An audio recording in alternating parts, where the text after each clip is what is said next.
ভারত পাকিস্তান সীমান্তে ক্ষেপণাস্ত্র হামলার পর বাড়তি নিরাপত্তা সতর্কতায় বাংলাদেশের আকাশসীমার উদ্দেশ্যে আসা ৩টি আন্তর্জাতিক ফ্লাইট গতরাতে আকস্মিকভাবে ভিন্ন গন্তব্যে পাঠানো হয়েছে।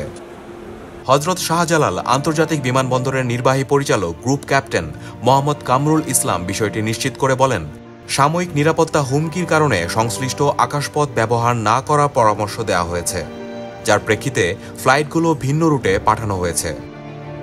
টার্কিশ এয়ারলাইন্সের একটি এবং জাজিরা এয়ারওয়েজের ২টি ফ্লাইট ভিন্ন রুটে পাঠানো হয়েছে। বিমানবন্দর সূত্র জানায়, আকাশপথে উত্তেজনা কিছুটা কম হওয়ার পর আজ সকালে ফ্লাইটগুলো পুনরায় ঢাকার উদ্দেশ্যে যাত্রা করে। সংশ্লিষ্ট এয়ারলাইনগুলোর পক্ষ থেকে যাত্রীদের আপডেট দেওয়া হয়েছে এবং তাদের যাত্রা নির্বিঘ্নে সম্পন্ন করতে প্রয়োজনীয় সহায়তা নিশ্চিত করা হচ্ছে।